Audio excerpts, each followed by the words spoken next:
Do you think you need 20% down to buy a house or that real estate's passive? Today, we're going to debunk 5 common myths in real estate. Hi guys, my name is Alex Epstein and I'm studying for the real estate exam. I'm using this channel to document my journey. So if you're interested in real estate yourself, want to become a realtor, or just want to follow along, please subscribe and stay up to date with my content. Looking forward to having you, and thanks so much for watching.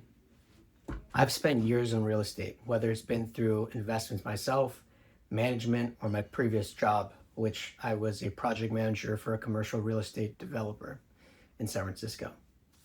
Along the way, I've met quite a few people and I've talked to them about real estate. And there are 5 common myths that I want to expose today. These myths hold people back from pulling the trigger on what I believe could make them financially free. So I think it's important that we talk about them. In this video, we're going to tear down those misconceptions, and I'm going to show you step by step on why they're not true and what you can do to become financially free. This applies whether it's your first time buying a house or 10th investment property. Let's get into it. Myth number 1, you need 20% down to buy. This is simply not true. I personally purchased a property for less than 20% down. Most banks or lenders will give you a mortgage for less than 20% down if it's an owner-occupied unit, meaning that if you're planning on living there for at least a year, you could get a mortgage that's less than 20% down. Some common figures are 10, 15, 5, or even 3.5% down if you're looking at an FHA loan. If you're a veteran, you may qualify for a 0% down program. The reason we hear the myth that 20% down is necessary is because it's the most common. And the reason it's the most common is because if you put 20% down, you avoid getting something called private mortgage insurance, or PMI for short, which is a fee that the bank charges you if you put less than 20% down. The reason they charge that fee to you is because they see you as a riskier borrower because you have less skin in the game. PMI is often a couple $100s or even less than a month.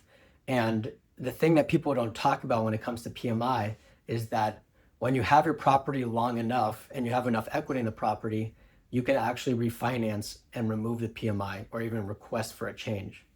So it's not going to stay with you forever. That means that you could potentially buy a house for 5% down, as an example, have PMI, which might be, again, a couple $100s a month, maybe less. And then within some years, you get that removed. So yeah, you might have been spending, let's just use an easy numbers for an example, $100 more a month for, call it 5 years. Okay, that might be like $6,000. But yeah, you're spending $6,000 on PMI over the 5 years, but what would you have spent if you put 20% down rather than 5% down on $1 million house? I can guarantee you that number is a lot higher. There are also other unconventional ways of buying a home. Some people buy a home with all cash. Some people buy a home with creative finance, which means that maybe the seller is willing to finance the home. So rather than you paying a bank, you're paying the seller a monthly fee. There's also a creative finance method called sub-2. This means that you're taking over someone else's mortgage and that you are paying on behalf of them. So there's no banks involved in the transaction. With all this information, my tip is to talk to some local banks, credit unions, and some mortgage brokers to figure out what options are available for you. Myth 2, real estate is passive. Now, this is a widely, hotly debated topic.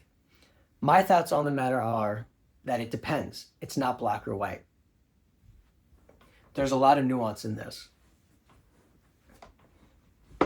Real estate can be somewhat passive if you have systems in place. For example, if you own a single family rental and you have property management and they're doing a great job, it can seem relatively passive. On the other hand, if you're buying your first property and it's a single family house and it's a fixer-upper, like I did, that was anything but passive. And I'm self-managing the project and property management. There is a time investment involved here. Whether it's buying the house, that's a whole process. Whether it's managing the house, whether it's finding tenants, finding contractors, dealing with maintenance, there are a lot of things that are involved with owning a rental property or primary home. Once you've built a reliable team and have systems in place, then it is much more passive. I have personally managed multiple renovations, and I can tell you with dealing with people such as contractors that whatever price they tell you, it's probably going to be more expensive and take a lot longer. There's a lot of headaches involved. My tip here would be to start with one property, do your best. You're obviously, hopefully, going to do a good job if you have the right people around you and you do your research. And once you finish with that, take your learnings and take your findings and get a system in place in order to hit the next one. That way it's a repeatable process and you could buy many properties and be on your way to becoming financially free. Myth number 3, high interest rates kill deals. Look, no one wants to have a high interest rate. Would you rather have a 2% mortgage or an 8% mortgage? Ding, ding, ding. I bet everyone chose this. That's obvious. But at the end of the day, the numbers are what the numbers are. If I have a 2% interest rate on a property and I'm cash flowing $200 a month, or I have an 8% property and cash flowing $200 a month, which one's better? They're the same. At the end of the day, expenses are expenses and your revenue is your revenue. I would even make the argument that if you have a higher interest rate, but the same monthly payment as a lower interest rate, I'd rather take the higher interest rate because when rates eventually do go down, you'll be able to refinance and you're going to be cash flowing a lot higher. Also, in high interest rates environments like we are in today, in 2025, the market tends to cool down. And what that means is the buyers have more power than the sellers. And this is the first time this has happened in a while. It was the opposite during COVID, where sellers had all the power and things were going well above list price and people were putting in offers with no contingencies and no inspections. Now it's quite the opposite, where things are sitting on the market a lot longer and people are willing to sell and give some concessions.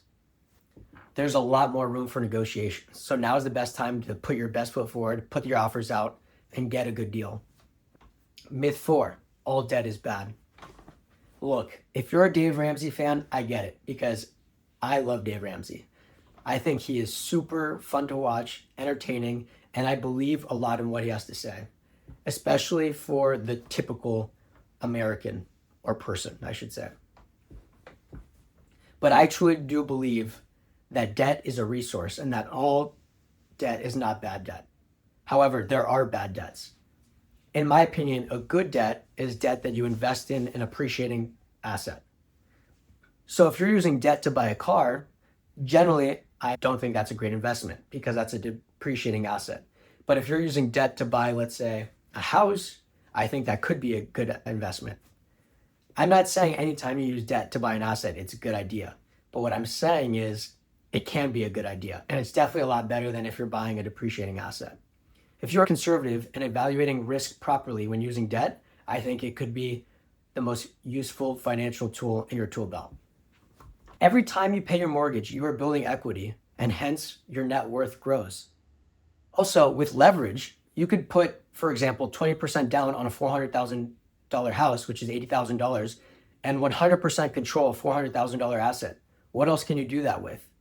It would take a long time for someone to build up enough cash to buy a $400,000 home. One thing to look out for is what kind of debt you're getting. In America, we have fixed rate debt, which is not available everywhere in the world. And it's something that is extremely useful and beneficial. When you have a fixed rate mortgage, you almost know exactly what your expenses look like each month, which makes evaluating properties a lot easier. One tip I have here is to keep your debt to income ratio under control and make sure you keep some cash in reserves because no matter what you think, something will come up. Things break and deteriorate over time, and you're going to be on the hook to replace those. While it's not fun and that doesn't sound pleasing, it's well worth the investment. And at the end of the day, I'd rather own something and deal with maintenance over time than not own something. Myth number 5, you can't succeed unless you know someone rich. Reality check. Most of us are not born rich, and most of us do not have a lot of money, especially when we're beginning. Everyone has to start somewhere. Don't forget, those people that you see that you're jealous of or that are doing it really well, they probably started from the bottom just like you are going to start from the bottom. My advice here is to join some local real estate meetups. Join some local networking groups. Go out there, meet people, talk to people, see what's working, see what's not working. Find a good team around you, whether that's real estate agents, mortgage brokers, lenders, banks, appraisers. The list goes on and on. Find a good team. Don't be afraid to ask questions and put yourself out there.